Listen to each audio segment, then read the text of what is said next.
और विजय बाबू?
Good morning, everybody. Good evening for USA people, Canada people, from everywhere. Good morning and good evening and namaste to everybody.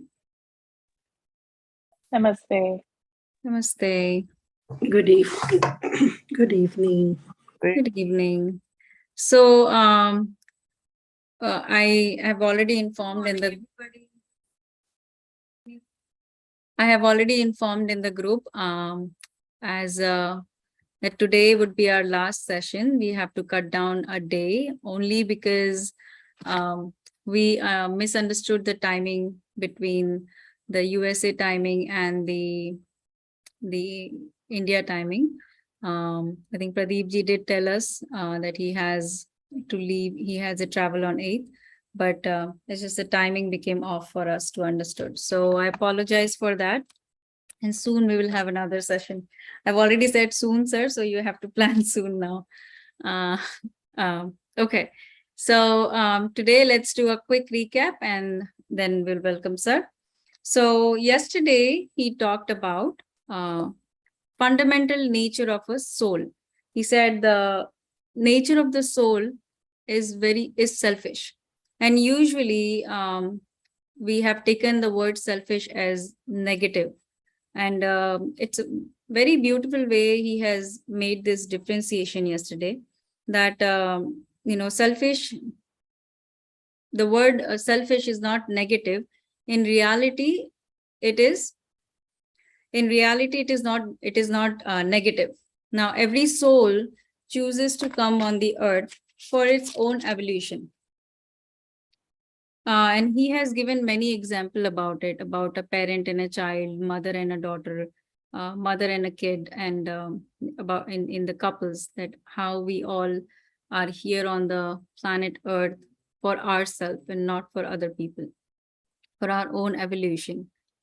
Then he talked about the service. When we do a service, we have to be selfless.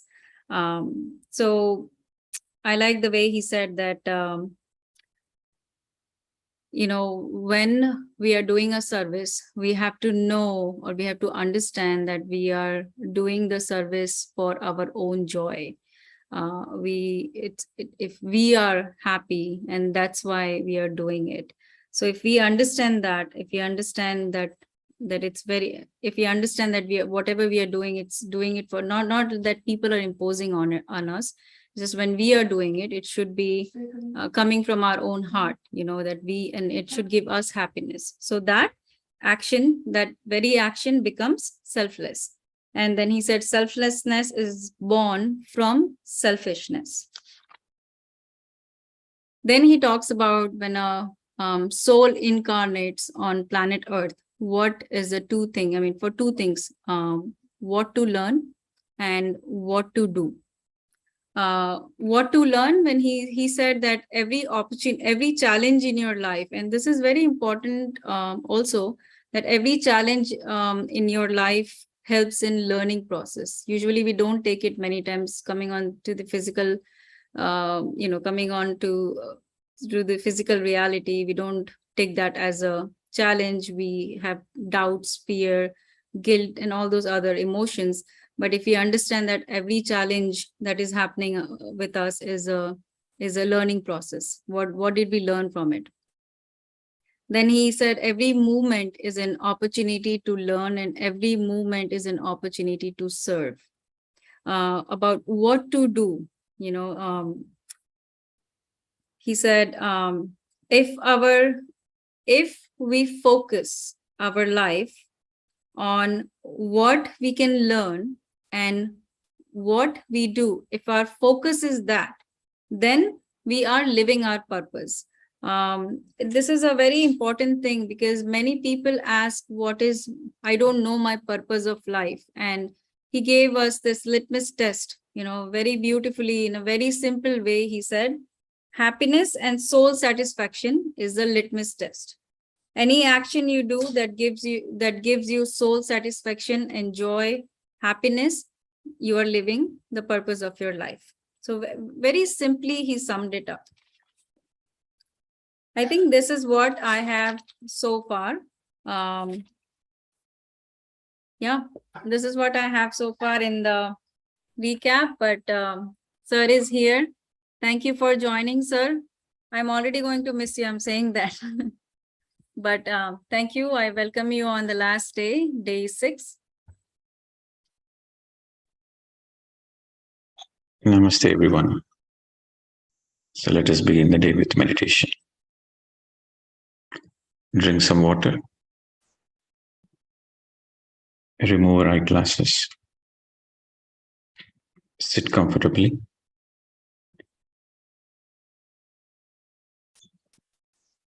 Let us do 1 hour meditation. Darken your room. Sit as relaxed as possible. Clasping the hands, crossing your feet.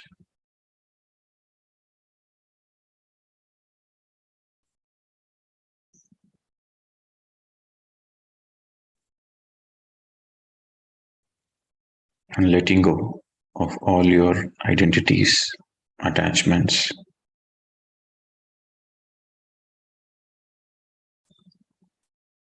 If you want to understand your true self, you have to let go of all your identities and attachments.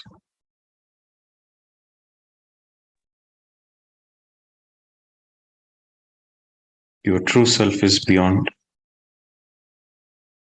all your limited understanding of yourself.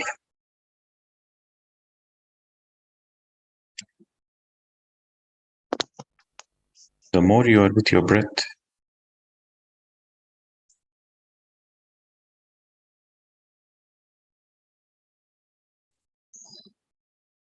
the more you are connected with yourself. No thoughts whatsoever, my dear friends.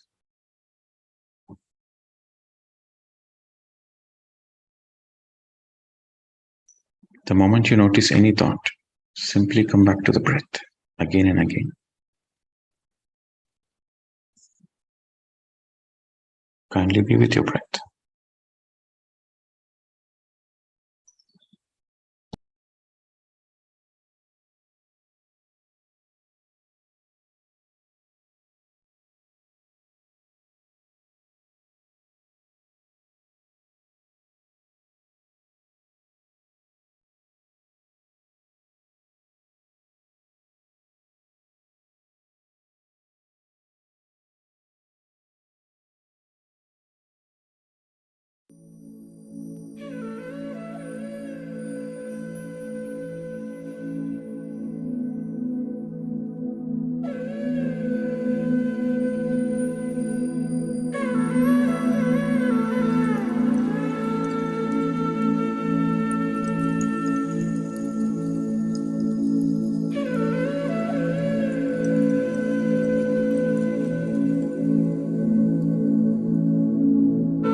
Final 10 seconds.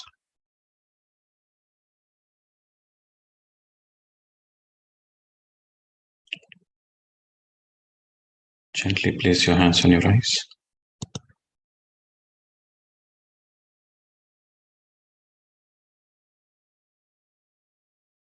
5, 4, 3, 2, 1, 0. And slowly remove the hands and open your eyes whenever you are ready.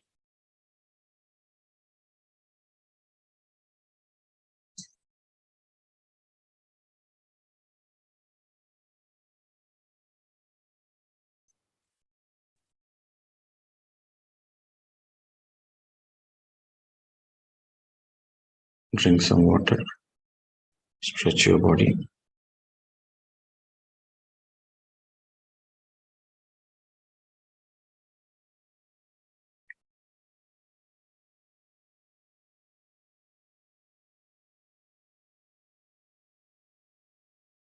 So today is the 6th day. We are meant to do it for 7 days because of the time difference, the day difference between USA and India. So we're cutting short by 1 day because I have other commitments tomorrow. So the last day to integrate, understand all about this self-healing process. So I'll quickly summarize. It's just more like a recap. You can also consider as a recap. Self-healing begins with self-acceptance. And self-acceptance happens when you have faith in yourself, when you trust yourself. To have faith in yourself, to have trust in yourself is the essence of spirituality, my dear friends. The essence of spirituality is to have faith in yourself.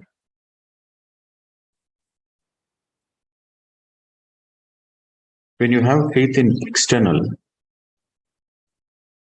you are in belief. But when you have faith on yourself, that is the first step towards the enlightenment journey. Your enlightenment begins when you have faith in yourself.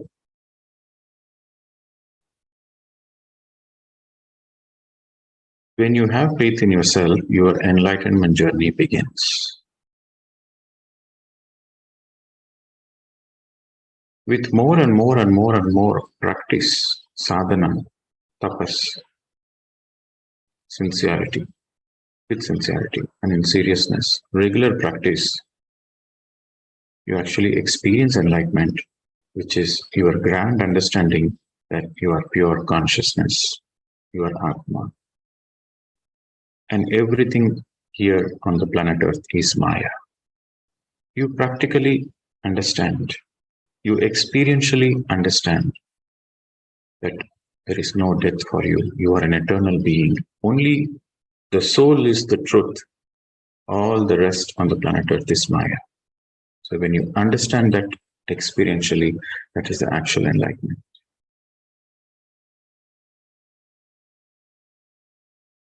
Many people think that is a final lifetime. No. There are much more to learn. As a student, you have finished your learning. But still, as a teacher, you have to learn more. There are lifetimes where we come as a student and learn. And after we experience the enlightenment, which is like coming out of the Maya, understanding the Maya and understanding the truth, then you have to take many more lifetimes as a teacher. Because what you learned, you have to teach. If you don't teach, the journey is not complete. As a teacher also, you learn many things. While as a student, you learn many things. As a teacher, you learn much more things. The more you teach, the more you perfect your understanding. the perfection happens, the fine-tuning happens. Then you get into self-mastery.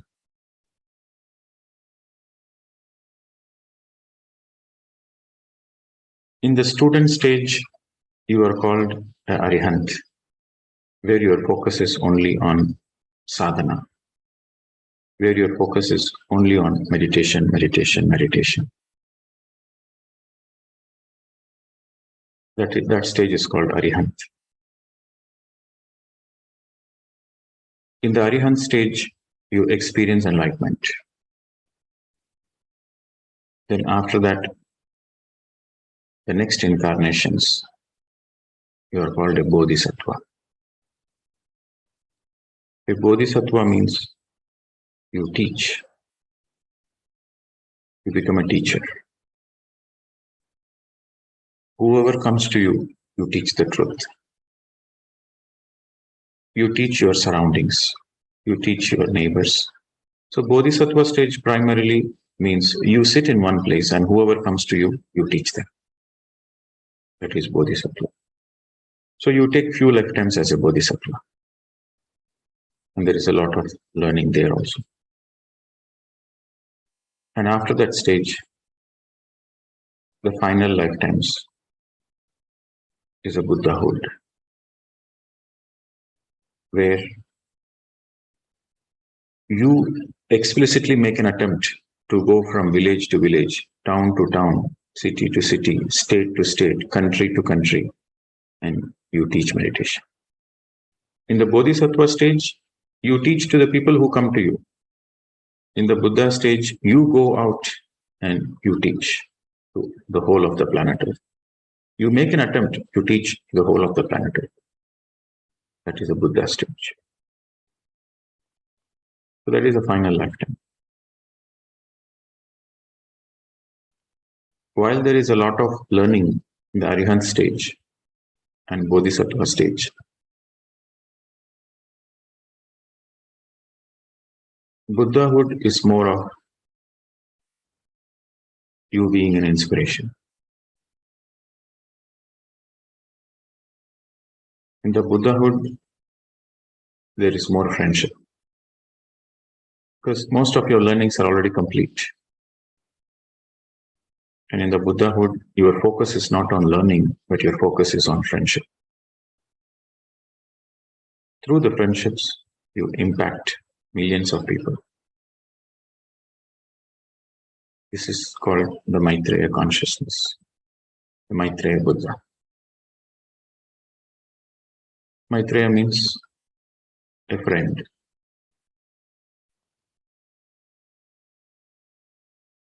So it is the friendships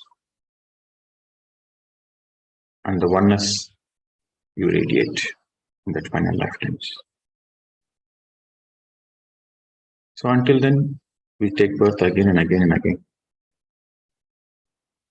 And you might ask a question, is all the three possible in one lifetime?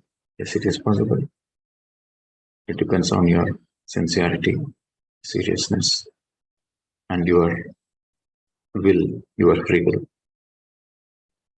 It is possible. Everything is a possibility. But generally, it takes few lifetimes.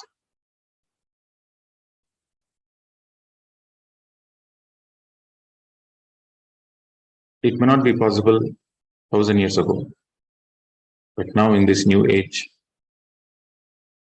where you can sit in one place and you are connected to the whole of the planet Earth. So now it is possible in this new age. But unfortunately, a lot of wrong information is also getting spread. So I'll tell you something about enlightenment and its the pitfalls, the obstacles in the path of enlightenment. There are 5 obstacles in the path of enlightenment. If you want to be a perfect enlightened person, you have to go through these 5 challenges. You have to win over these 5 challenges. So the first is your desire to the food. The first one is your desire to cravings of the food.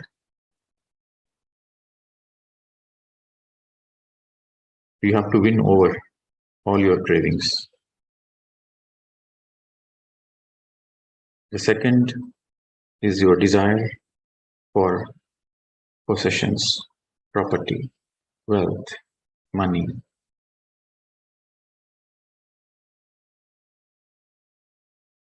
The third is your desire for siddhis, spiritual gifts, power, spiritual power. The fourth is your desire for name and fame. Your desire to be popular, well known. Everybody wants to acknowledge you. Everybody wants to recognize you. Everybody wants to appreciate you. You have that desire that I want to be recognized. I want to be popular. I want this name and fame. Spiritual name and fame.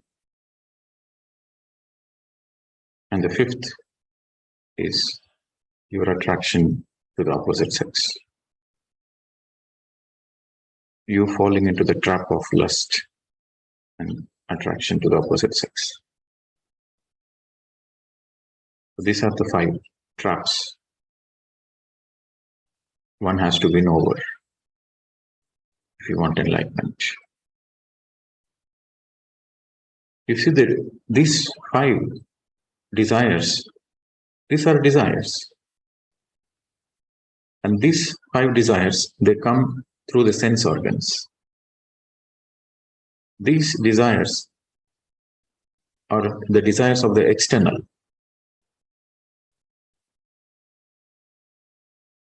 You see, we have the sense organs, eyes, nose, ears, mouth. These sense organs, through the sense organs, you have all these desires.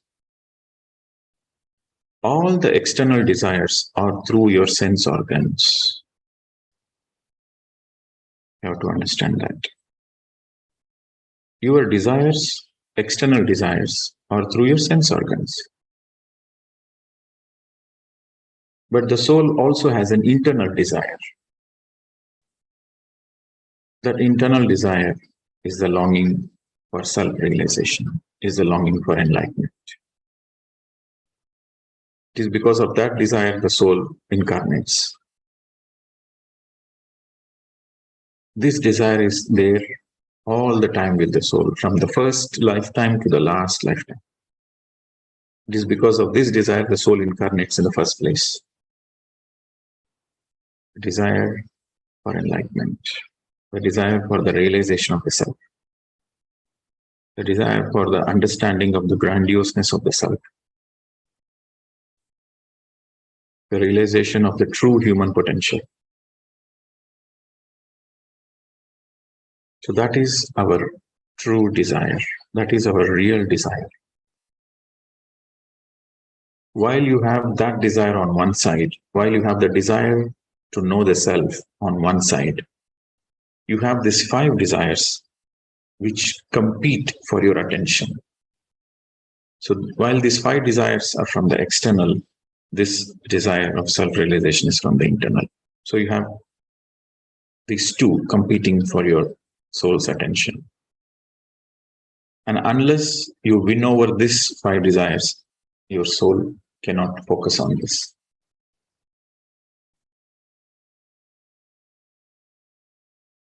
Let us understand a little more about this.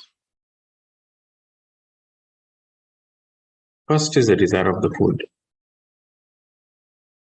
You can write the heading as spiritual illusions or spiritual traps in the path of enlightenment. It's these 5 desires.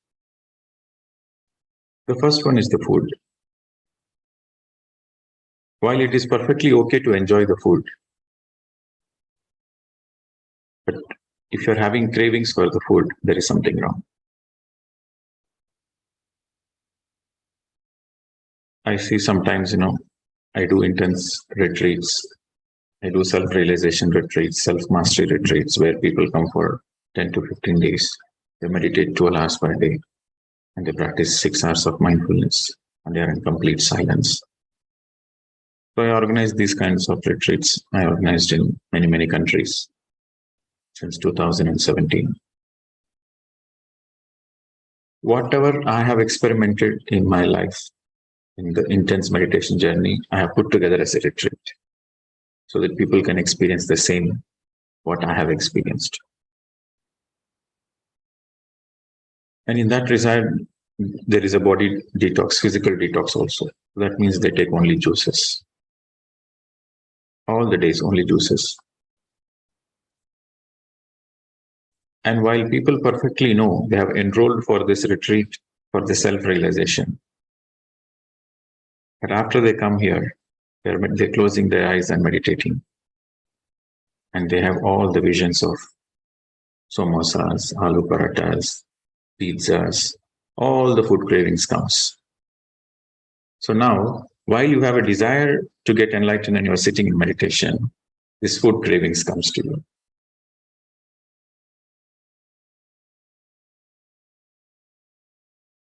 Anytime you can eat food, but when you are determined to realize yourself, this food cravings comes to you. So you have to win over that cravings. So how do you win over that cravings? It's very simple. You tell yourself that after the retreat, after the meditation, I will eat whatever I want. But right now, my focus is meditation. So right now, my attention is meditation, self-realization.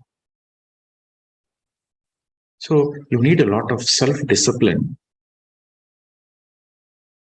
So how do you get the self-discipline? With more and more practice of fasting. The more you fast, the more you have the self-discipline and self-control. Fasting means you cut down your meal. From 3 meals a day, you cut down to 2 meals a day. From 2 meals a day, you cut down to 1 meal a day. From 1 meal a day, you cut down to only fruits. So this is the practice you should practice at home every day.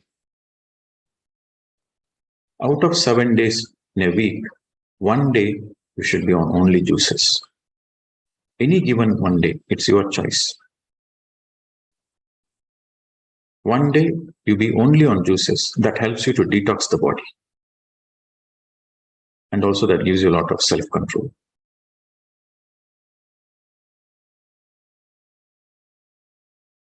You know, in the Indian tradition, the Indian culture, fasting is given a lot of priority. Because the more you practice fasting, the more there is self-control, self-discipline.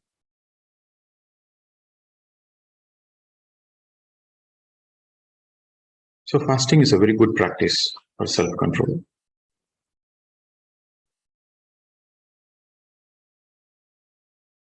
And the more you practice mauna, again, in 1 week, 1 day, out of 7 days, 1 day you should practice mauna. You should switch off your phone, you should not speak to anybody, and spend more and more time in meditation. So the more you practice mauna, the more you get the self-control, self-discipline. You decide that this particular day I will not speak, and you strictly follow that. When you decide something on your own and you strictly follow it, that helps you in the self-control, that helps you in the self-discipline. So if you want to be sincere in your spiritual journey, then you have to have a lot of self-discipline, self-control. Without self-discipline and self-control, enlightenment is not a possibility. You decide yourself that from today onwards, I don't know how many people are intensely following this diet, even though it's virtually nobody to check you. If you are following sincerely and intensely, that means you are helping in yourself in the self-control process. So you tell yourself that I will eat from today onwards, I'll eat more fruits, more salads, more boiled vegetables. 1 cooked meal because I want to become a yogi. If I want to become a yogi, then I will enjoy one meal a day. The rest of the time, I'll take more water, more juices, more fruits. I will not starve. I will not starve myself. I'll be sensitive to the body. But I will take more fruits. I will take more liquids. I will take more soups so that the body feels light and the body goes through the detox. When the body feels light, you can sit for intense meditation. If you eat 3 meals a day, you cannot sit for intense meditation. See, your physical body also has to support you. So unless you take care of your physical body, your body doesn't support you in your enlightenment journey. So the more you do fasting, the more you become healthy physically, and also more you will have self-control, self-discipline, and all the cravings of the food will go away. And number 2 is desire for the possessions, money, wealth. So this is where we have to understand the nature of money. Many people, it is difficult for them to pass this test. Let me tell you something about money, the very nature of money. So you underline the nature of money will be the topic.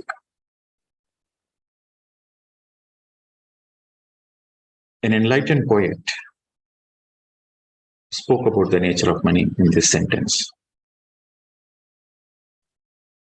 While you are earning money, while you are saving money, and while you are spending money, while you are earning money, while you are saving money, and while you are spending money, not even a mustard seed of happiness is there. Money gives you comforts, but it cannot give you happiness. Money can give you facilities, but it cannot give you joy. Not even a mustard amount of joy is there. This is a statement of an enlightened poet. While you are earning money, while you are spending money, while you are earning money, while you are saving money, and while you are spending money, in all the 3 processes, there is not even a mustard amount of joy. So it is the very nature of the money. Money is an energy. Money is simply an energy. And in the today's world, money is necessary to take care of yourself, to feed yourself, to look after your needs. Money is necessary. It's a way of energy transaction. So money is more of to take care of yourself, to take care of your physical needs, but there is no happiness in money. Money cannot give you happiness. While earning, while saving, while spending. That is the very nature of money. But many people think the more the money they have, the more they'll have joy in their life. And sooner or later, they're heading for a disaster, because that is not the truth. And the whole society programs you in such a way that you run behind the money. Why are you running behind the money? You think like your life will be happy, which is not the truth. Wealth is not the wealth. Health is the real wealth. Wealth is not the real wealth. Your health is the real wealth. Your friendships are your real wealth.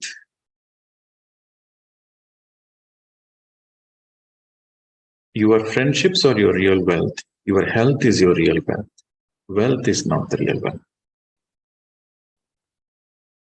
This is the truth, my dear friends. And also, I'll tell you the nature of money. Money should flow. Like, the water which is stagnant, it gets spoiled. But the running water stays fresh. Similarly, money, if it is stagnant, it gives you more suffering. The money has to flow. Some people, they cling on to money.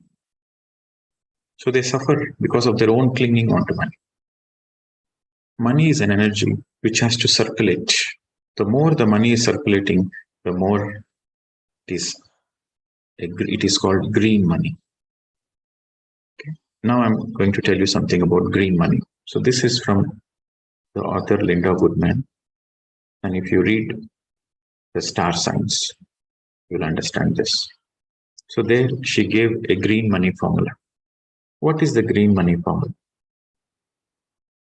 The green money formula is very simple. There are 3 steps involved in it. How to make your money green money? There are 3 steps.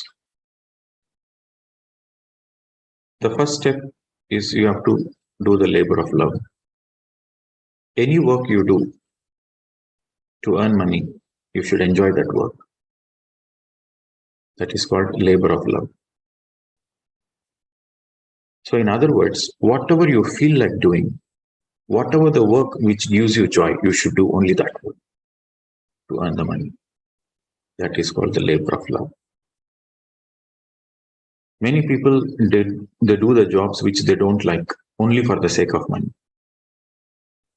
So that money will give them suffering. If you earn the money through the means where you don't enjoy that work, that money is going to give you suffering. So the first step is labor of love. Whatever the money you earn, you should earn through the work which you enjoy. This labor of love, first step. The second step, you might say that, oh, I like painting, I like pottery, but that doesn't give you a lot of money. What to do? No. You follow, according to Linda Goodman, I have experimented myself in my life. So I'm speaking out of my experiment, my experience. Any job you do with love, sooner or later, you will get a lot of money. Money will follow you. You can experiment this also. Any job you do out of love, money will follow you. You don't need to go behind money. Money will come behind you. So the second step is, whatever the money you earn, sooner or later, you will earn in excess. When you do the labor of love, you will earn the money more than what you need. The money will come to you naturally. More than what you need, the money will come to you.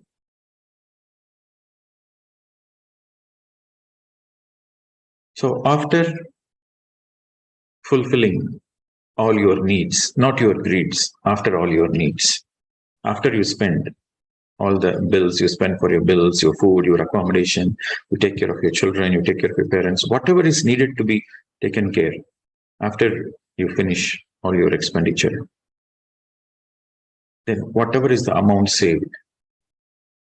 For example, you earn $100 and all your expenditure is $90, for your rents, your EMIs, your loans, and whatever.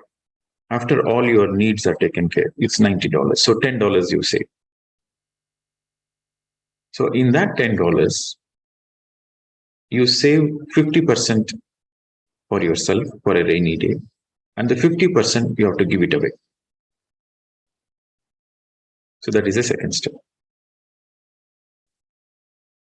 So the second step is, after taking care of all your needs, underline the word needs, after taking care of all your needs and expenditure, whatever the money is left, you divide by 2. One portion you keep it, and the other portion you give it away. For a cause, you donate. You give it to the people who need it.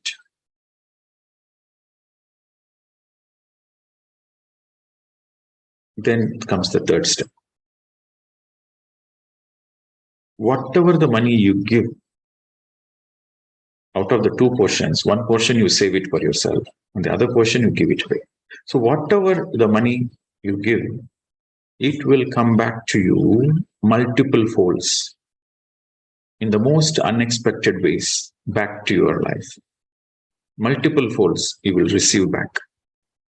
And that money is called green money. So this is how you experience abundance. The more you give, the more you receive. So the money is always in circulation. So this is green money. And as an experiment, if you don't have the heart to give it away, oh, why should I give 50% of my savings every month? If you don't have the heart to give it away, if you give away, if you donate, you will have a lot of good karmas. You will accumulate a lot of punya. But if you don't have the heart to give it away, at least for the sake of experiment, you spend it. The money should go away from you. You spend it on whatever you want. The money should go away. Then also, it is called the green money because the money is circulating. If you give it for a good cause, if you donate it, then it is the perfect thing to do. The money is also circulating and you're also accumulating good karmas. So that green money is vibrant with energy and you experience real abundance in life. Okay, so this is Linda Goodman's green money form. I want everybody to experiment. I have experimented. And there was a stage where I was in huge depths. And from that stage, now I'm in complete abundance. Because I have experimented on this money. I understood the very nature of money. I have experimented it. And I'm speaking out of my own experience. So first we understood the nature of money. While you are earning, while you are saving, while you are spending, there is no joy. That is the nature of money. Now, second aspect, we understood the green money concept. That's why all the religions, they emphasize on dana. Christianity emphasizes on giving away 10% of your salary. In Hinduism, we emphasize on dharma, dana dharma. Okay, in Islam, they emphasize on giving a portion of your salary to the needy people. Every major religion, they emphasize on giving. Because unless you give, you will not receive. That is the truth. That is the nature law. Unless you give, you will not receive. This is the green money.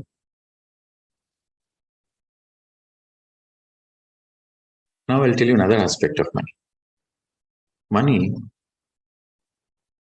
what is the function of money? The functions of money. How does money really help you? Or in other words, how we can understand money? How we can summarize the money? If you say how we can summarize the money. Again, 3 points I'll tell you. The first point, money can be utilized for your personal needs and your personal comforts and your personal luxuries. Money can be used for all those things, and it has to be used.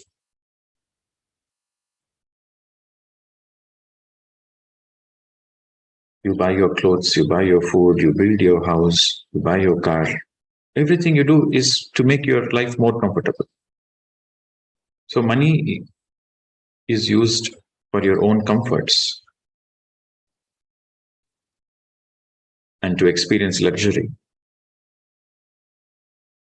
Okay, so that is one aspect of money. So now this is the aspect of money. You can put the title as the 3 aspects of money.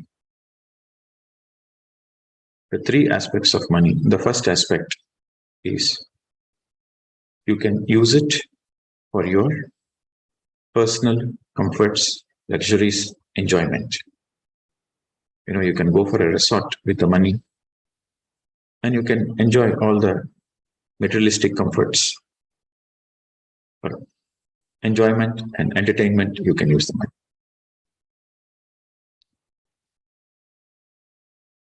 To fulfill all your desires. You want to go for a world tour. You want to eat anything. You need money to do that. So to fulfill all that desires, you can use the money. That is one aspect. The second aspect of money is you can use it as a means to serve others. You can use money for dana.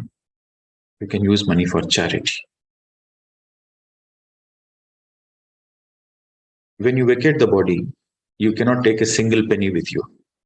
So there are two accounts, temporary account and permanent account. Whatever the money you have on the planet Earth, whatever the wealth, the money you have on the planet Earth is temporary. You cannot take a single penny with you when you leave the body. So it is a temporary account. But then there is a permanent account for you. For the soul, there is also a permanent account. So the permanent account is the punya, is the good karmas, where you can take it with you to all the lokas. Wherever the soul goes, that punya comes, that good karmas comes. So that is a permanent account. So the second aspect of money is you can use the money to transfer it from temporary account to permanent account.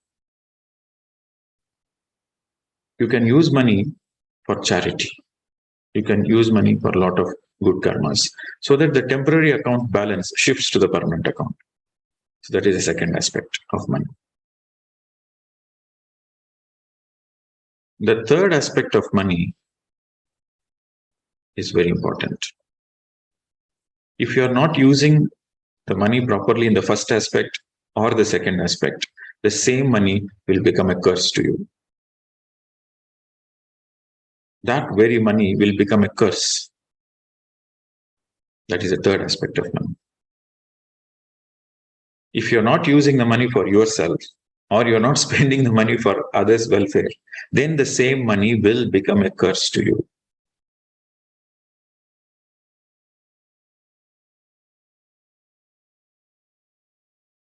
So the third aspect of money is you will go through a lot of suffering if you don't use the money in the first aspect or the second aspect. The same money, through that same money, you will suffer.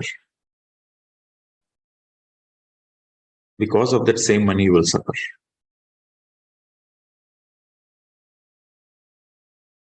So these are the three aspects of money. Either you spend it for yourself, it's simple, either you spend it for yourself or you spend it for others. If not, it will become a curse.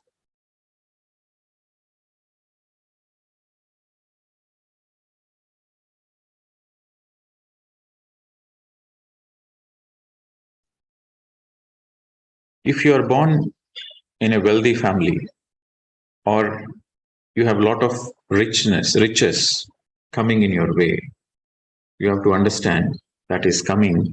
Now, the wealth and the richness and the money is not coming to you. It is coming through you.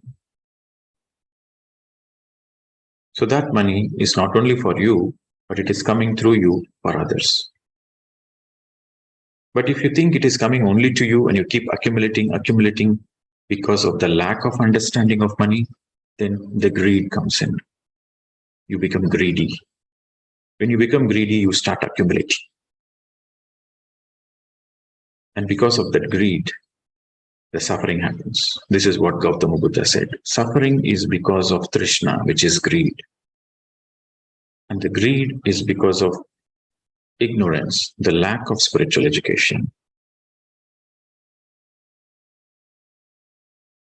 Suffering is because of the greed, and the greed is because of the ignorance.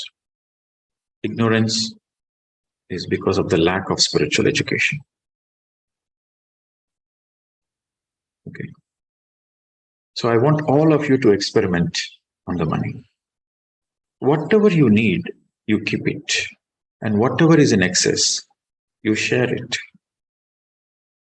It will come back to you multiple folds. I want everybody to experiment.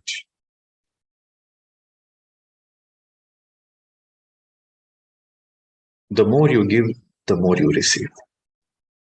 And the more you give, the more you are shifting from your temporary account to the permanent account. Okay. I'm not asking give away everything. Save 50% for yourself and 50% you give it away.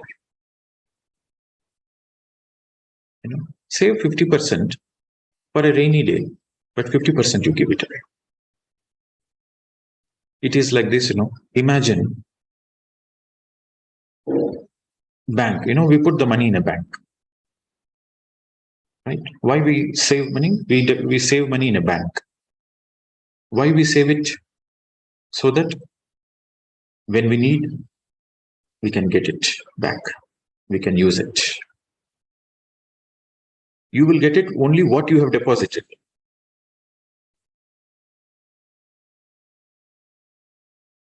You will get back in the time of need only what you have deposited. You will not get more than that. So that is how the banking system is. Everybody understands that. Now imagine the whole universe as a bank. Imagine the whole universe as a bank. Instead of putting money in the bank, you are putting money into the universe. You are giving money as a dana, as a charity to the universe. So when you need, the bank will support you. So when you need, the universe will support you. As simple as that. Just imagine the whole universe, the intelligent universe. The universe is very, very intelligent. Imagine the whole intelligent universe as a bank. The excess money you have, you put it back to the universe. And the intelligent existence, I call it as the existence. The intelligent existence takes care of you whenever you need. So this is a statement, Dharmo Rakshati Rakshitaha. When you do your dharma, that very dharma will protect you. That much intelligent it is.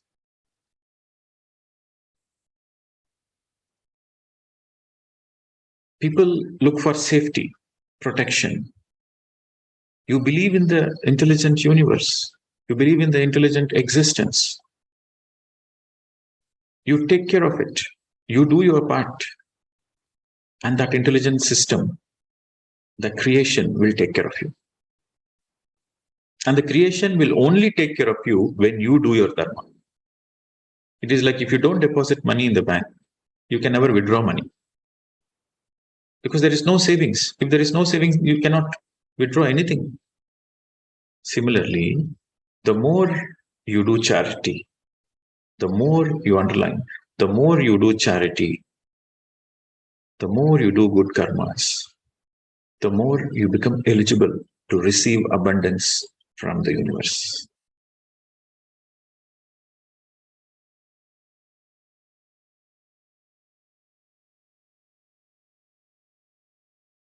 It is my sincere wish that all of you experiment and once for all come out of the clutches of this slavery of the money and the suffering.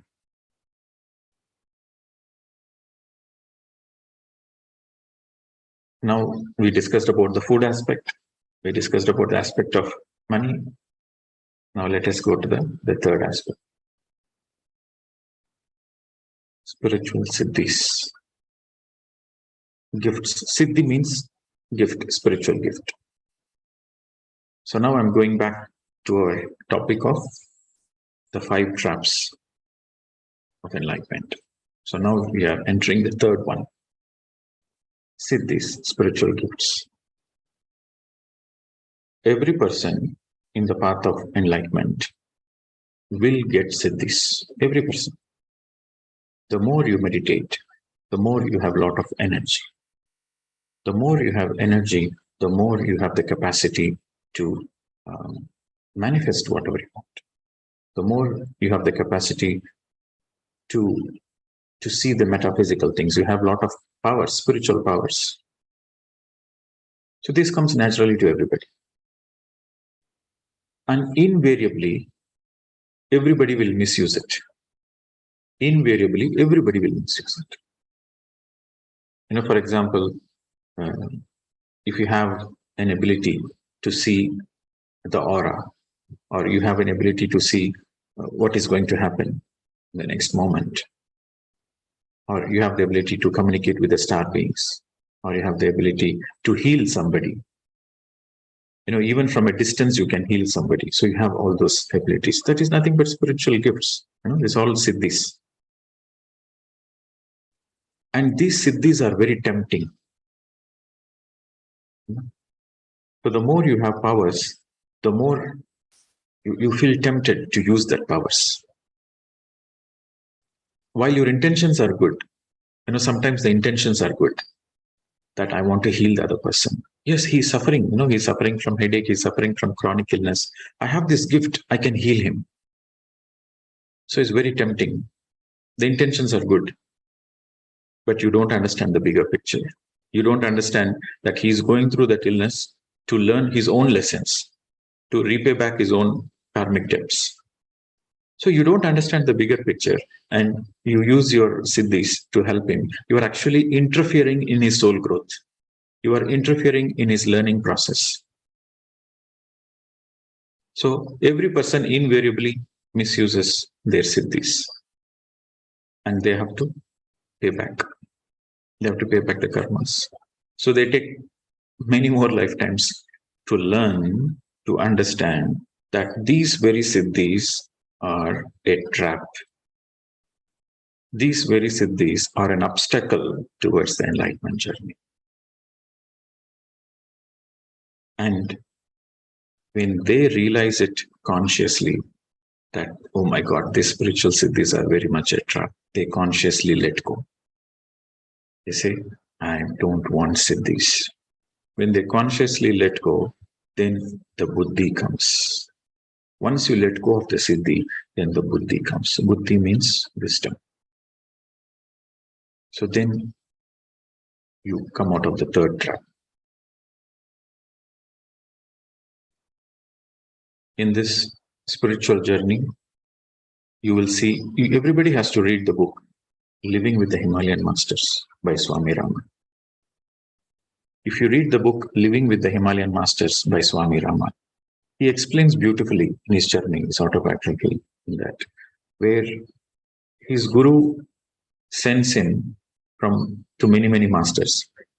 And wherever he goes, he will see great miracles, magic done by many great masters. He will see that, oh, my guru doesn't do all this magic and all. So my guru is not a great guru. But these people, they are doing great, great things. They're able to manifest anything they want. They can levitate. They can do astral travel. So he gets attracted to all those siddhis. And later on, he learns the lesson that that is a trap.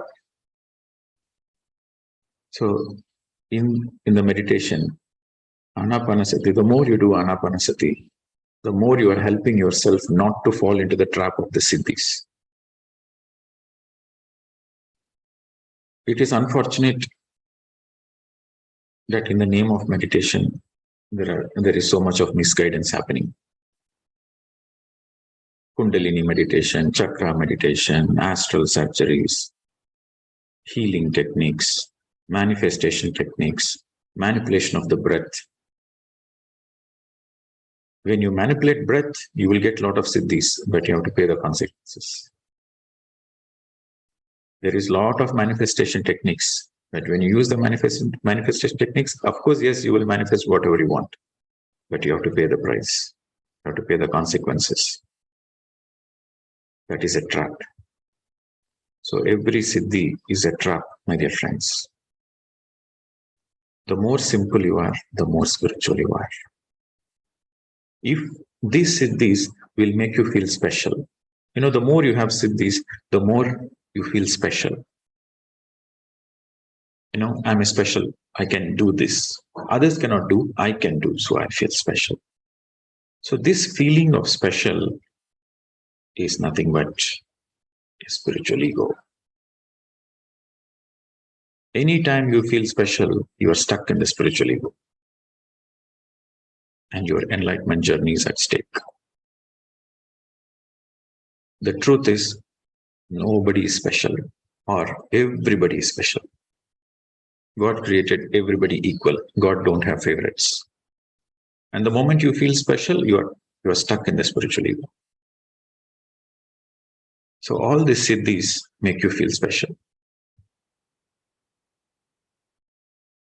Who are you to heal somebody? Who are you to manifest the things? This manifestation is like this.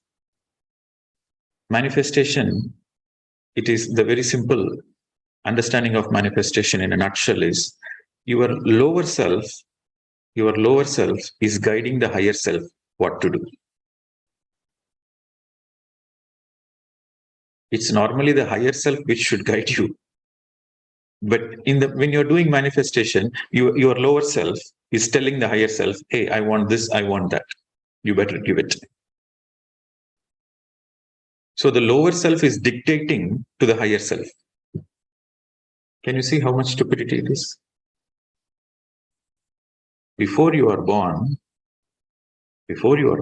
your soul has planned everything meticulously, carefully, meticulously, in detail. The soul has planned, along with the help of the spirit guides, what you need, how your life design should be, and what lessons to be learned. But after you incarnate, the desires takes over you. You see the neighbor having a big bungalow. You don't have that much a big bungalow.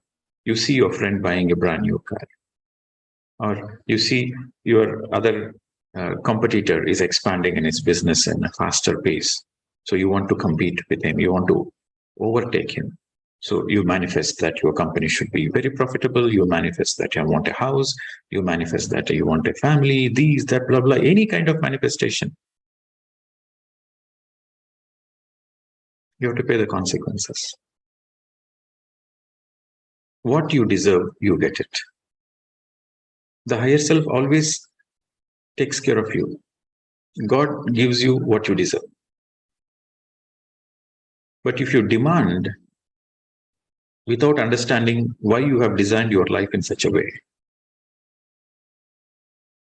then you have to pay the consequences. So the third is spiritual siddhis. That is a trap. There is a story of Vivekananda, not Vivekananda, the story of Vishwamitra. I don't know how many of you know this story. Vishwamitra's story is a classic example not to misuse the siddhis. So Vishwamitra, he wanted to prove to everybody that he can be a Brahmarshi. So he does intense tapas, sadhana and meditation. So his intention for meditation is to prove to others that he is a great person. So he does very intense tapas, meditation. So he receives lot of energy. So Indra was very skeptical. So Indra said, this fellow is meditating so intensely. So he's not slow and steady. He's meditating aggressively. So something is wrong with this person. His intentions are not right. So let us test him, whether he's really interested in enlightenment or not. Let us test him. So Indra sent Menaka. Menaka is a celestial beauty. So when Vishwamitra was sitting in meditation in intense tapas, Menaka comes. And when he sees Menaka, he falls in love with that celestial beauty. Because it's not a human beauty, it's celestial beauty. So Vishwamitra asks Menaka, will you marry me? Menaka says, of course, I'm happy to marry you. I know you are a great person and that's why I have come.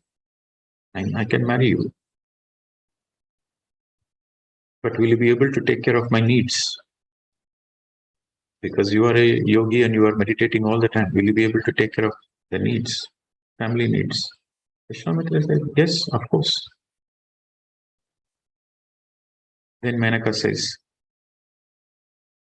the day you are not able to take care of the needs, my wishes, that day I will leave you.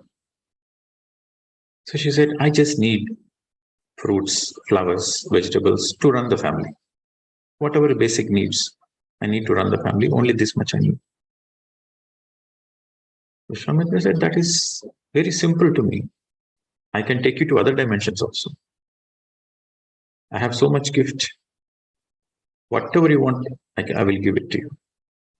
So then Menaka says, okay, the day you are not able to fulfill my wishes, then I will leave you. Until then, I will be with you as a wife. So they came into agreement. But Menaka will ask for the flowers which is not in season, unseasonal flowers, she will ask. She will ask the vegetables which is not available in that locality. She will ask the fruits which is not at all in the season. For example, mangoes comes in the summer season, but she will ask mangoes in the winter season. And she will ask winter fruits in the summer season. And Vishwamitra, as he promised, he has to give. So he started manifesting everything because he has so much energy. For thousands of years he meditated. He has so much of siddhis. He has so much of spiritual gifts. He has so much of energy. So he kept on manifesting one after the other. Whatever Menaka asked, he kept on manifesting. And one day his account got finished. His energy account got finished. So one day he cannot manifest anything what Menaka asked for. So that day Menaka said bye-bye and left. So then Vishwamitra understood, oh my God, what a trap I've fallen into. My 1,000 years of sadhana is gone. So then he learns that valuable lesson out of arrogance, because he was doing the tapas out of arrogance to prove. Then Vishwamitra learns the lesson. Now, I don't want anything in life. I want only enlightenment. So with that learning, he meditates for another 1,000 years and he becomes a Brahmarshi. He becomes the greatest Rishi. This is the story of Vishwamitra. And what we people, we do, just meditating for a few months, few years, Sankalpa Dhyanas. And worse is people meditate to manifest. That is the worst part. They keep an intention to manifest. I want marriage. I want kid. I want a new house. I want new job. All these manifestations are a big trap, my dear friends. Not only manifestations, healing. You might have a great energy to heal another person, but you're not supposed to heal anybody. Everybody has to go through their own self-healing process. If you can heal, another person also can heal. So you should not interfere in others' learning process. While you can guide them in the self-healing process, you cannot directly interfere in their healing process. Guiding another person into self-healing process, guiding another person into meditation, that is perfect. But when you directly heal another person, you have to pay the consequences. You might have a great siddhi to see the future. But if you tell the future to the other person, then you are spoiling his journey. You can see the auras and the colors. But just because you can see the auras and colors, if you misuse it, then you have to pay the price. You have to understand, this is a very important statement. Every gift comes with a great responsibility. Every gift comes with a great responsibility. You need to know when to use the gift, how to use the gift, when not to use, how not to use. The right person, right situation, wrong timing, bad karma. Right timing, right situation, right cause, wrong person, bad karma. So there are so many combinations which will help you to get into the trap. When you understand this, then you will realize, oh my God, this siddhi is a trap for me. So I don't want this gift. Every gift comes with a great responsibility. That great responsibility is not to misuse the gift. So that becomes a trap. So that is a third. Then comes the fourth. Out of the 5 traps, we are into the fourth one now. The fourth is your desire for name and fame. You have a desire that you want to be acknowledged as a great person. And even people who come into the spiritual path, they have this desire for name and fame. They want recognition from the people. They want others to recognize them as a guru. They want followers. They desire followers. What is the truth? The truth is, Appo Deepo Bhava. Only you can help yourself. Only you can light your inner lamp. This is the truth. But these people who are stuck in the name and fame, they give the vibes that they are there to take care of others. They are there to help others. They are there to guide others. They become the saviors. They have this savior attitude. These people will use this language. We are here to heal the Mother Earth. We are here to raise the consciousness of the planet Earth. You come to me, I'll take care. These people, they will present themselves to be very gentle, very nice, very calm, always smiling. Sometimes people also ask, Sir, gurus are normally meant to be very peaceful and calm, but how come you are always scolding somebody? How come you're always angry at somebody? I said, I'm not a corporate guru. I'm not a corporate guru. I have no business to lose. I don't care about the image. The role of a real teacher is to break the ego of the student, is to break the ignorance of the student. That is the role of the real teacher. And my very role, my very purpose is to assist in people to come out of their ignorance, is to break their egos. And I do that very well.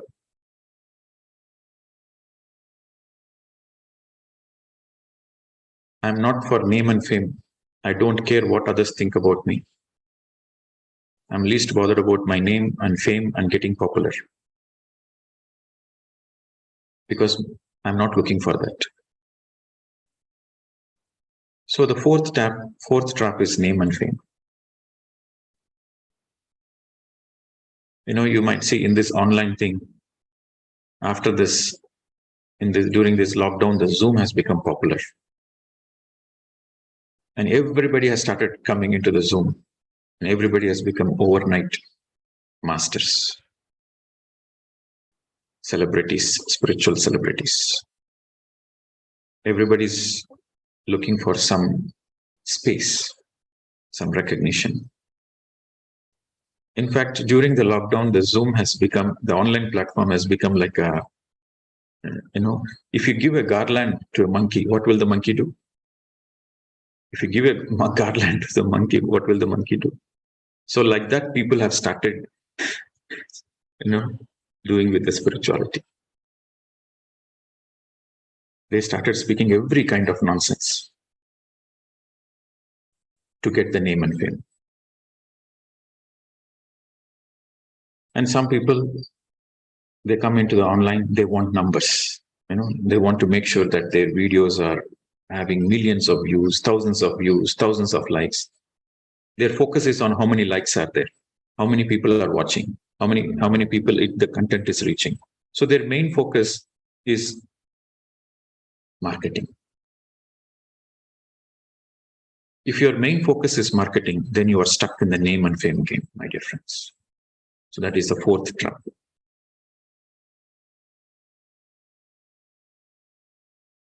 You should always be focused on your enlightenment process. If you think you are a great person, you are here to help others, you are here to help planet Earth, you are stuck in the name and fame game. Primarily, you are here for yourself. I am teaching the spiritual concepts, not for you, but for me. The more I teach, the more I learn. That is my purpose. The very purpose I started teaching is for myself. I'm least bothered about your enlightenment. That is a fact. If you are sincere, you will get enlightened. Even if I want, I cannot give you enlightenment. Even if I want, I cannot give you enlightenment. Unless you wanted it sincerely, unless you make efforts, unless you work on it, unless you into intense tapas, unless you meditate every day, regularly, sincerely, unless you do that, you will not get enlightened. So your enlightenment depends on your own sincerity and seriousness. If that is the truth, what can I do for you? My enlightenment is my responsibility. Your enlightenment is your responsibility. When you understand this, you are out of the name and fame game. And many people fall into the trap in the name and fame. Sometimes the people who ask, sir, your sessions are very good, but just little bit you tone down your frustration. You smile. During the sessions, you smile, then it will be very good. So, am I a showman? Am I a showman to make myself very nice, calm, charming, to impress you so that my business expands? I'm not a showman, my dear friends. Sometimes I use a certain energy. It might appear like harsh. It might appear like I'm angry. But that is the energy necessary to break that pattern. And it comes through me. I don't program it.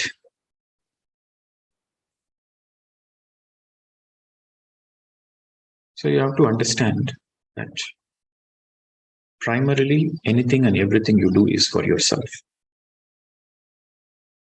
And in the path of spirituality, nobody can help nobody. That's why Buddha said, Appo Deepo Bhava. Nobody can help nobody. Everybody has to help themselves. If everybody has to help themselves, then where is the ego? Then where is the feeling special? Then name and fame ka chakkar kya hai? So you come out of that trap. You come out of the name and fame trap with the very simple understanding that you are no special. The more and more you are simple and humble, the more you come out of the name and fame trap. Then comes the fifth one. Sex. Attraction to the opposite sex.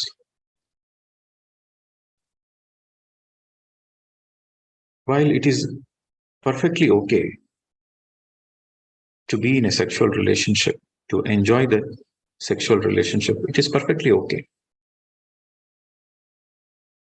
But anything excess of which is natural, it becomes an obstacle.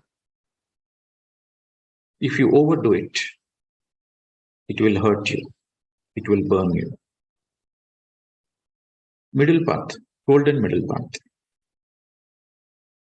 It's okay to enjoy the sexual pleasures in a family life. When you love somebody deeply, when there is so much love radiating, sex should be the expression of the love. Sex should be the expression of the gratitude towards the partner. Then that is perfect. But when you use sex for personal gratification, then that becomes a trap. When sex is an expression of gratitude, expression of love, then that is perfect. But when you use sex for the personal gratification, that becomes a trap in your spiritual journey. The more you do intensely meditate, the more you radiate a lot of vibrant aura, the more you attract opposite sex attention, and the more you fall in the trap. So the fifth trap is overdoing or using the sex as a personal gratification. Getting attracted to the sex, lust. You are in the lust. So that becomes a trap. So these are the 5 traps. Without exception, every person on the planet Earth in the path of enlightenment will go through these 5 traps. And they will fall down multiple times and they have to get back. And unless they overcome these 5 traps, the enlightenment, which is on this side, the enlightenment is not possible. Okay. So this is the complete understanding of the enlightenment journey. Now it is up to you. It depends on your sincerity. It depends on your seriousness, how you help yourself. Okay. So before we conclude,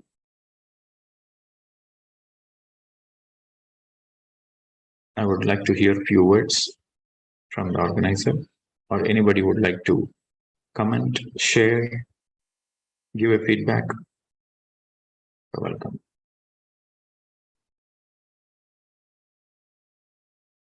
A few hands raised. Okay, so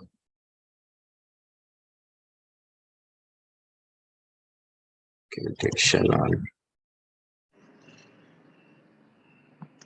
Good morning. I'm Shehla from Pakistan. I really want to pay my gratitude to this immense, intense journey we had together. Every time I feel that I come into in a retreat, whether it is Zoom. For me right now, it is more over on the online. It's just every time it rejuvenates my soul and I learn so much. So though I do, I have started teaching meditation, but it's always like, as you said, teacher learns in its own way. And so teacher is always a student and student is always a teacher. And it's just such an enlightening journey. And thank you very much for imparting what you've learned. And I hope I can absorb it and read and all the support available here. Thank you. Thank you very much. Thank you, Shalaji. I think you're doing a great service by spreading meditation in Pakistan. Continue doing that. Best wishes, blessings. Thank you. Thank you. Oh, you're on the mute. Muted. You can. Sorry. I really need to say I go to jail for last 1 year in male, adult male jail. And 3 people have become teacher of meditation over there. And it's such an enlightening thing to see that the 3 people have become teachers and they're teaching meditation. And I just feel so blessed and grateful to the universe that I was given this opportunity to see that happening. Yes, wonderful. Thank you. All right. So get a few hands raised. Okay. Shanta. So good morning for you and good night for me. It's very interesting. I am very recent to PMC. Only last month I joined on seeing all your YouTube videos. Because of you only I joined. And the only one gratitude I should definitely say, I attended so many online spiritual meetings where I was charged with much money. This is the only portal which gives great knowledge without a single penny. Very grateful. It's a true portal. Thank you, sir. Thank you, sir. Thank you, sir. Thank you, madam. Where are you from, madam? I am Shanta from USA now, not at present in USA, Washington, Okay, DC. Okay, wonderful. Thank you. Okay. Aruna, please say where you are from. Not for me, but for the audience to connect in which part of the world you are connected from. Namaste, sir. My name is Aruna Chaleshwari. I am right now in Dallas, Texas. Thank you so much for all the knowledge that you gave, that you shared, which would take a long time for me to read and learn, but you have imparted it in such a short time. Well, I'm very new to PMC, and since childhood, I've been associated with meditation, but I never knew how to do it actually. So in these meditation sessions which you have been taking, I never experienced any kind of discomfort. But today I had some stiffness in my spine, and every day I feel some heaviness in my chest. And sometimes I feel like I need to take very deep breath. I don't know what to do. I feel like moving during such times. So this is my one question. And second question is, as you said, the diet, I'm following the same, but I'm diabetic. So doctors asked me not to eat many fruits. So that's really affecting my sugar levels during nighttime if I'm having fruits. You see, there's a lot of misconceptions and misguidance even given by doctors sometimes. If you eat in moderation, nothing affects you. Okay, so you don't need to be rigid about that. Take in small quantities in moderation, experiment, see how it is progressing, and then you can adapt. If you listen to doctors, see, while doctors are helpful in emergencies, but doctors don't understand the energy science. Doctors don't understand the karmic science. Doctors don't understand the self-healing which happens through the soul awakening. Okay, so the doctors only know about the atoms and molecules. They only study the physical body. They don't study the etheric body, energy body, astral body. They don't study all those. So don't take their advice. While they have good intentions, but don't take their advice as a complete black and white. So the more you do experiment, the more you heal yourself. I have seen thousands and thousands of people who healed themselves chronic illness, where the doctor said they have only a few more days to live. They have healed and they are living for more than 20, 30 years. Okay. Okay. So my suggestion would be do more and more meditation and have the faith in yourself. Sure. Okay. And about the discomfort during the meditation. It is all part of the healing process. Okay. Any discomfort you go through while you are meditating is part of the healing process. It's inevitable. It's inevitable. You have to go through it. You have to face it, knowing that you are getting healed from a deeper level. And it is a permanent healing process. So is it okay to little bit move my body, You my can stretch. hands? You can stretch your feet and get back to the lock posture, but you should not remove the finger lock. As long as you don't open your eyes, as long as you don't remove the finger lock, that is fine. You can move the body a little bit. You can stretch your feet. That is okay. But don't remove the finger lock. If you remove the finger lock, then the energy circuit is broken. Thank you Okay? so much. So don't remove the finger lock and don't open the eyes and go through the pain. The pain will slowly disappear.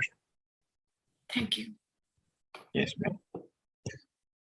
Okay. So also, friends, since we are running out of the time, yes, I would like to hear from all of you. There was few questions people ask me. How do we get connected with you? See, my entire efforts is to make sure you are independent. Okay, I don't want followers. I don't want you to be dependent on me. So once you know what is meditation, how to do meditation, you have to be independent of anybody and everybody. You simply do more and more meditation. You read more and more books. You participate in Sajjana Sangatya. That will help you. And yes, I do understand sometimes like why they want to connect to me is because they want to participate in the retreats I do, or they want to know in which countries they am traveling so that they can refer to their friends. And this PMC platform is one of the platforms I teach, but I teach in many, many platforms. And yes, I do understand that sometimes, you have questions and you need clarifications towards that question, so that will help you to go into more intense path of meditation. So right now, I don't have any platform for myself. You will be very surprised. I don't even have a website. I don't have any Facebook or Twitter or nothing I have, because I'm a kind of a person where I do the teaching and I just disconnect from the people so that they become independent, so that they are not dependent on me.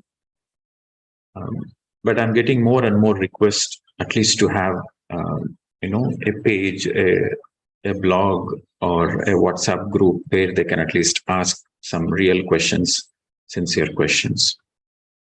So what I would say is, in the future, it will come up. Maybe in few months' time, we will create a system where anybody can post a question and they will get the answers. So that kind of system I'm planning in, because I'm getting more and more requests for that. For that, you please give your email. You give your email and WhatsApp. You send it to the organizer, Patriji. Everybody, if you can send your email and WhatsApp. And when the system is ready, we will include you in that, so that you get all the answers of any one person asking the question. The answer will go to everybody. So in that way, we can have the Sangha, the spiritual Sangha. We can inspire everybody to keep moving forward. In fact, my inspiration is you. The more I listen your experiences, the more it inspires me to do more meditation and to teach more meditation. Okay. Always the teacher inspires the student. The teacher inspires the student, but the student motivates the teacher to do more work. So it's always the teacher is, while the teacher is helping the student is also helping the teacher. This is the way it is. Okay. So we will create that kind of a platform very soon, and I'll keep you posted in that. So we'll hear from Asha. Short and brief, madam. Yeah. Thank you, sir. I cannot Yes, see madam. you, sir. I want to see your face. I am available on the video. Okay. I just wanted to thank you for everything, this awesome knowledge. And I want to tell everybody, I had just attended sir's physical retreat in Pyramid Valley in September. And after coming from there, sir, all my questions in the mind, in the heart, everything has vanished. No questions in my life now. I'm ready to take whatever comes into my life. I accept everything. Whatever I deserve, I know that I will get it. And I do my meditation. I have no visions, nothing deep, nothing. But I have transformed a lot. And as sir says, transformation is the main goal of our life in reaching this enlightenment. Right, sir? What else can be there? Yes, sir, I'm very happy. And thank you for that. I've learned all my lessons in that 1 week physical retreat in Pyramid Valley. And no questions now. And thanks for everything. Yes, madam. Thank you. Okay. Jai Lakshmi. And I can see that some people have started posting the emails and the WhatsApp contacts. Is it possible, Prachiti, to save the chat and? Yeah, the chat will be saved on the iCloud, so I can grab it from there also. And I've also posted my number and my email address. So if you all can take that as a screenshot or something, then please send me on this. It will be more easier to keep a track of. I will also have the chat, but yeah, either or is fine, but yeah. Yeah, please take the emails and WhatsApp and put it on an Excel sheet, so that when the system is ready, we'll include all of them. I will, yeah, sure. Thank you. Say yes. Yes, madam. Good morning, sir. This is Jayalakshmi from Sharjah. Can you hear me, sir? Yes, madam. Very clear. Yes. Please go ahead. Yeah. We always look upon you with sincere gratitude and our sincere love. Whenever we meet you on a virtual retreat, we feel that we are in a safe zone in your aura, inside that circle, and we are into the groove of meditation instead of going astray. And we feel it very important, and we are thankful for that, sir. Thank you very much. Thank you, madam. Thanks for your expression. Okay. Peri Naidu. Yes, ma'am. You have to unmute, sir. You are on the mute.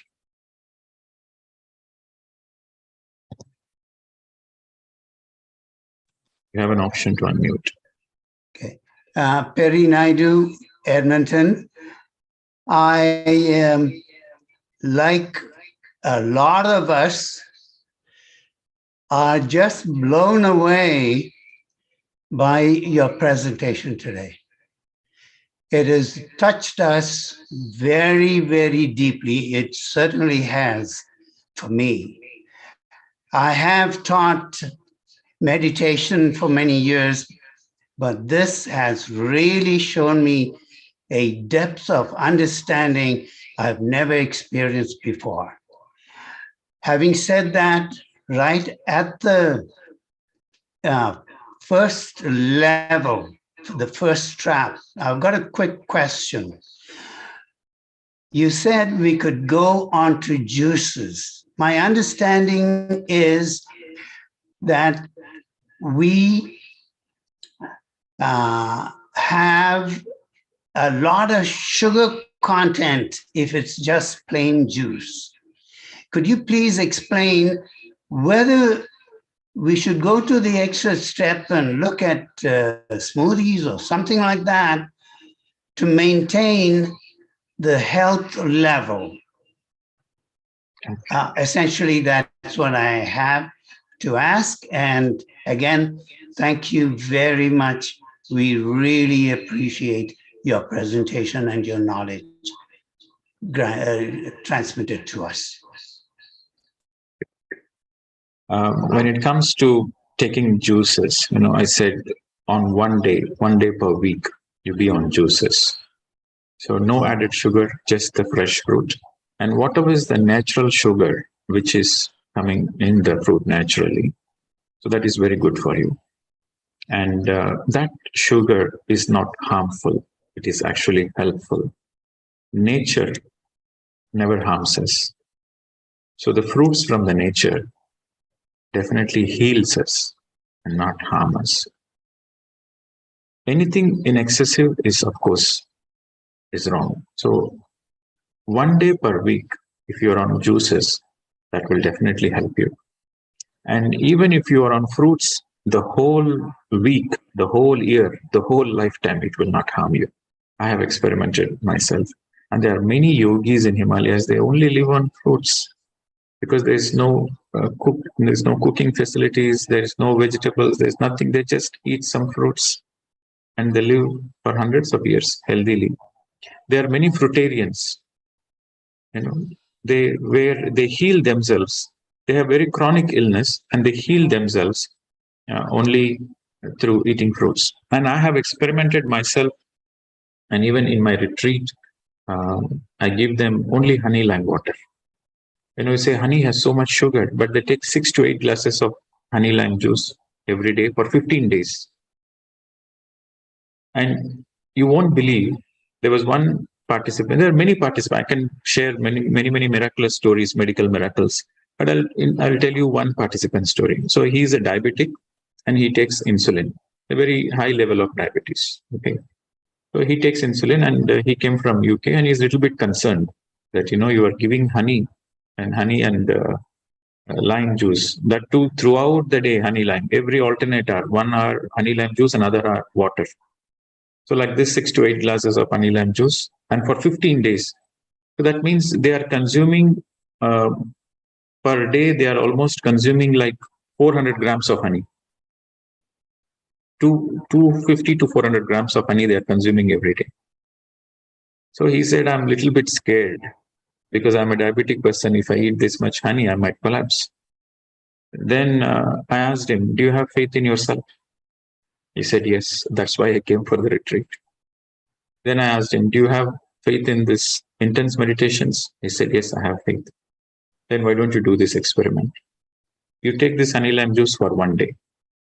If you feel discomfort in your body, then you come and meet me. Then you can stop it and we will give you a special diet. But I told him that you will not need any special diet. This honey lime will heal you. So he said, okay. On that note, okay, 1 day he's willing to take the risk. So 1 day he experimented and he felt so good. 2nd day he experimented, 3rd day, 4th day. And the entire 15 days he was on honey lemon juice.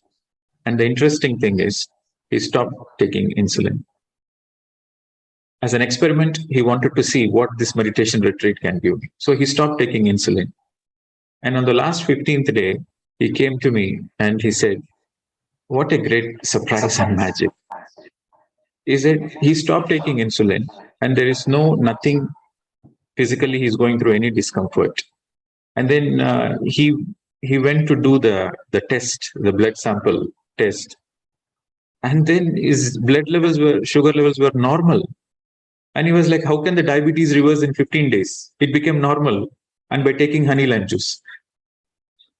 So I'm not promoting or advocating this, but what I'm trying to say is when you have faith in yourself and when you do intense meditation, the fruits, the juices, this actually heals you. Okay.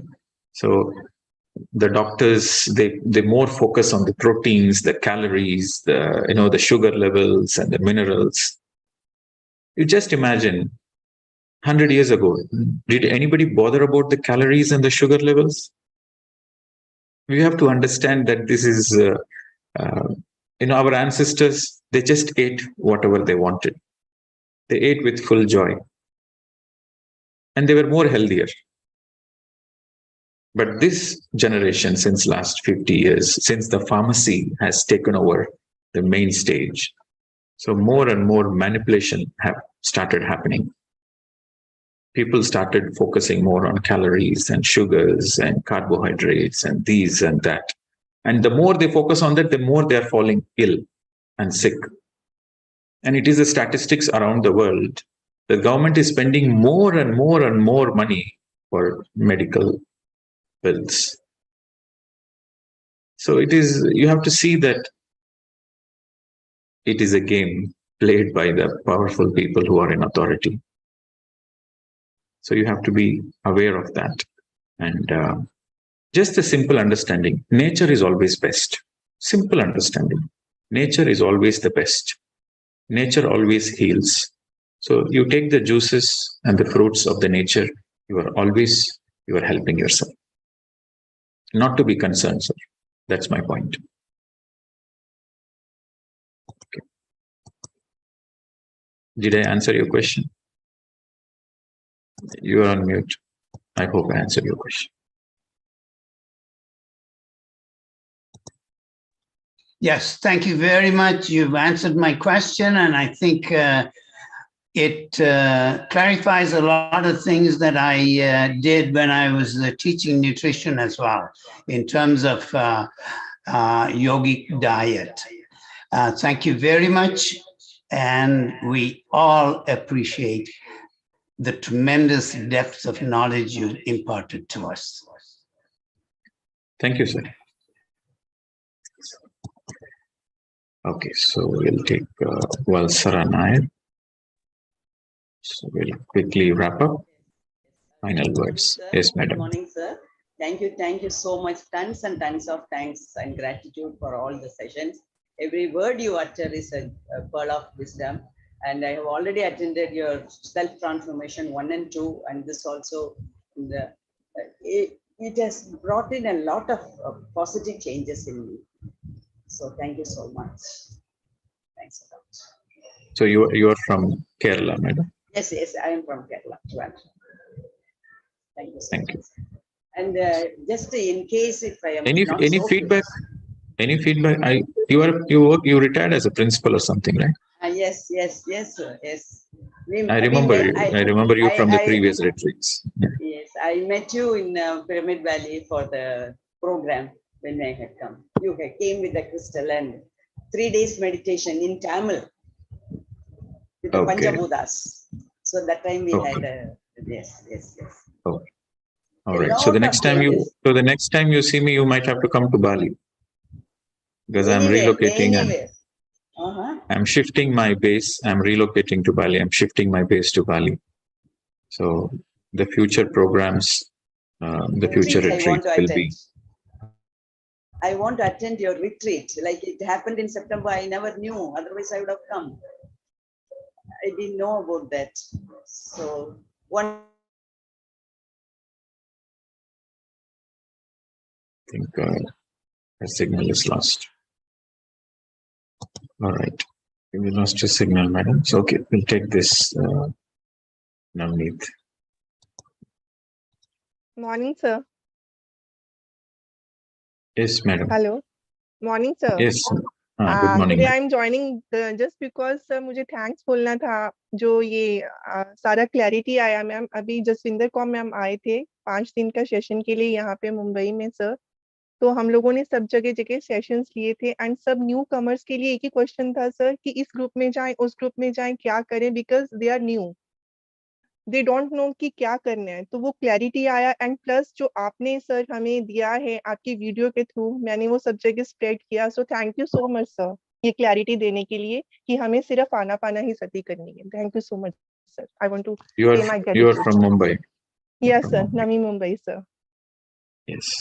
Yes, ma'am. Thank you so much Thank you. Thank you so much या thank you so much Okay. So Madhavi, if you have any feedback also, you are free to give your feedback. Don't think I'll take the feedback positively. Namaste, sir. I'm Madhavi, born and brought up in Guntur, currently living in Florida, Jacksonville. I got introduced to this pyramid meditation last year, September, by one of my friends who lives in Dallas, Prashanti. Since then, I was researching and started doing meditation. I had a lot of open questions. So I feel fortunate to be able to join these sessions, to get an opportunity to join these sessions. All the open questions that I've had and that I was trying to find answers for through all the videos or the masters talking around are answered by you. And it's very clear now, like what is the right way of meditation and all the confusions are got clarified joining these sessions. And I just have one point to I'm not sure if it's a question or not. And during your sessions you were calling out, right, like try to ask proper mindful, be mindful and ask proper questions. That also, I think I'm still taking a baby steps, and I cannot judge myself if my question is a good question or a bad question. But now just I wanted to check with you on one thing regarding the mindfulness. See, before I used to overthink and I used to get a lot of negative thinking. Like right now, my mind literally stopped. Like I don't do overthinking or I don't do any negative thoughts. But now what's happening is my mind is filled with the thoughts about meditation. Whole day, like when I do chores, when I do my daily routine and everything, I do focus, but when you sometimes don't concentrate, it's all thinking about meditation. Sometimes I feel like I'm doing again overthinking about meditation. Like what the masters speak, all the stuff I read or everything, I keep analyzing in the brain. So is it normal, or again, I'm doing anything wrong over there? Thinking about meditation is not going to help you. Whenever you are not doing anything, just focus on your breath. While you are doing mindful activities, be aware of your breath. So don't think about meditation, do meditation. That will help you. Okay. Thank you so much. And you recollecting the teachings, you recollecting certain wisdom, there's nothing harm in it. It is good. But whenever you find free time, when you have nothing to do, just immediately close your eyes, sit and close your eyes and be with your breath. While you're doing any activity, while you're doing the activity, just be with your breath. Then you will not be diverted to thoughts. That way you're helping yourself. Okay, so we'll take this final feedback.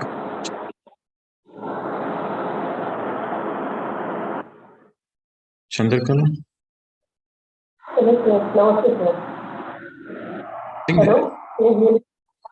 There's a lot of disturbance, madam. Sorry, there's a lot of disturbance. I think you have to check your mic. Cannot hear you. Okay, Sujata. Yes, sir. Namaste, sir. I am Sujata from Cuttack, Odisha. Yes, madam. Sir, lots and lots I of recognize gratitude you. to you, sir. You recognize me. Thank you, sir. I was in physical retreat with you, sir, Yes. and that experience I carried till now. Sir, lots and lots of thank you, sir. Lots of gratitude to you and the team that organized. Sir, what you have shared, the knowledge that is unique and that is all in all for me, at least. So I'm trying to teach meditation, but it's not coming to my way.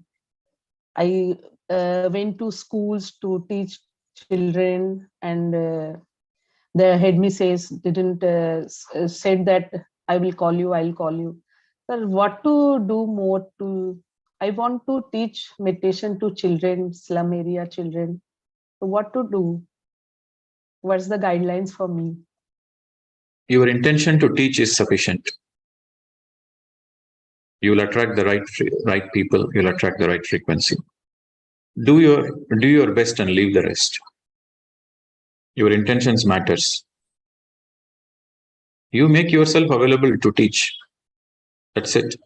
There is always a divine timing. The right time, the right things will happen. Don't be concerned. Do your best and leave the rest. Thank you, sir. Okay. Thank you. Thank you very much, sir. Thank you. Yes. Okay, Chandrakalaji. We'll try if your mic is working now with the disturbance. No, sir, can you hear me properly now? Yes, better. So let it be the last one. Yes, madam. Where are you from? So much, sir. Yeah, I'm from Hyderabad, sir. Okay. Sir, I'm Yes, doing go ahead, madam. joined the PMC from the past one and a half year. I'm doing the meditation. But what you said, no, what is meditation, what is not meditation, it has helped me a lot. And what you said, no, you have to do sincerely and seriously and consistently without any expectations.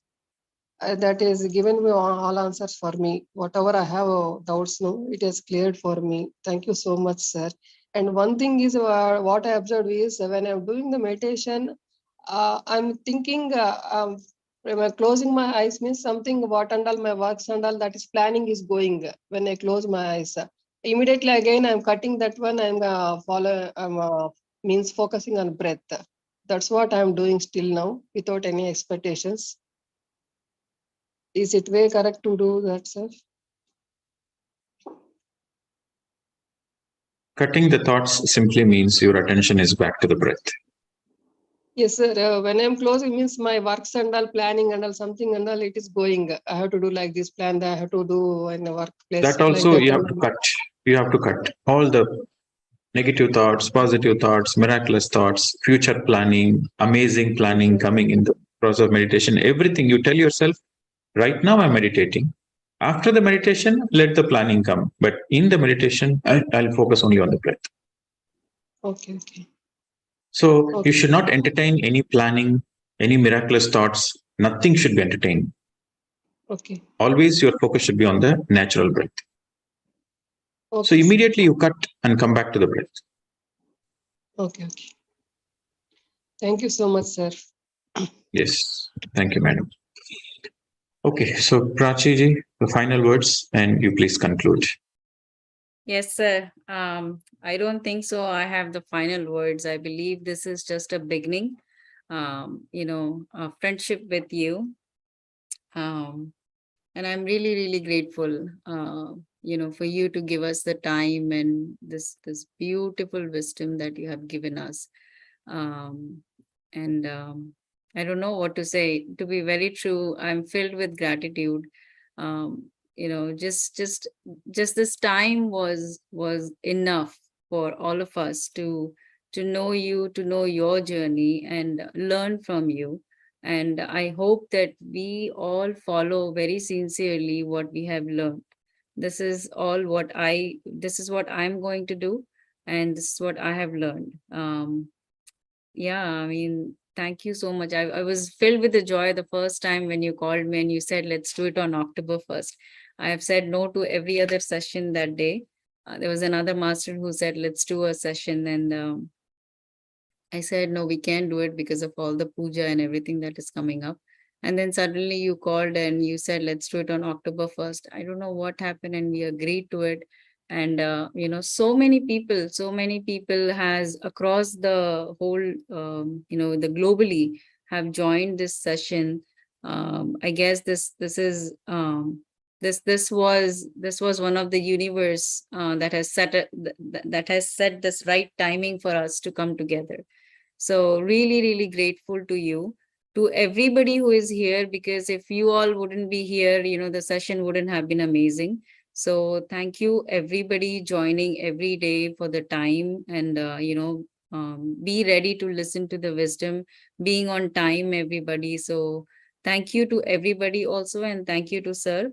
If you don't mind, sir, can I speak about, the cause? I have already I've already said, put it up in the chat. Pradeep sir is doing a global cause. I mean, there are so many causes. He's a part of different ashrams. And if we have, and today he talked about so many issues, so many things that we should work on it. Especially even the yesterday's session talked about the service. We can do service by different means. If you are financially good, you should do a financial service. If you're physically good, you should do a physical service. So if you think you can do it, if you can save and you can let the money flow, I would take that as I learned that today, which was very important. And I would like to have that green money and to flow the money in a correct direction. So if you all believe from your heart, to impart that money, to flow that money in a right direction, I have posted the information. This is for the whatever the money that if you like to support this cause of Annadana, if it's the free food given by an ashram, right, sir? If I'm saying this correctly, it's for the free. Just you would put a better Yes, word. yes. Whatever the donations we receive through this program will go to the Annadana support for any spiritual ashrams Yes, in and India. there is a PayPal link I have given. I can send you again if you need, if you really would like to support the cause. There is an Indian account link that you can send. And if by chance there is no means that you can transfer, just send me a message personally, and I'll will try the Zelle or the other option, especially people who are in US. So please do your karmas, do your service, and thank you. You have really amazing. I'm really happy that we have bond this friendship with you, sir. Hope we'll have more sessions like this. Especially today's session was the way you sum it up. It was a beautiful way to sum the whole thing. Especially learning about different stages, the student, bodhisattva, and Buddha stage. I will have a question, but not right now. I would like to sum it up, and but it's a very beautiful session. Thank you for all your time, all your efforts, and all your wisdom. Thank you. Okay. Thank you very much, friends. And the reason I'm saying thank you is because I'm also learning a lot and I'm also growing. And you're all supporting me collectively in my spiritual growth. So for that, thank you, thank you, thank you. And we will meet again soon. And I'm planning to go, I'll be flying to Bali in 2 days' time. And we are having an international retreat center. We're having an international ashram there set up. And after that, I'll be back in India in November for 2 weeks retreat for the students coming from Vietnam. And pretty much after that, the end of the year, I'm planning to go into intense silence. Normally, I go into silence quite frequently because for me, my sadhana is also very important. So I go into intense silence and meditation, mid of November till end of December. So we will do our next online program the next year, 2023. Sir, is So- there a way we can know about your spiritual retreat information ahead of time so that if anybody is around wherever you're doing it, they can join you? Yeah, this year it's all booked out. So for the next year programs, we will send you. That's why I wanted to create that online system where the information is spread across. So yeah, I will let you know next year. Okay. So we will meet you again next year. Thank you very much. Namaste to all of you. Namaste. Namaste.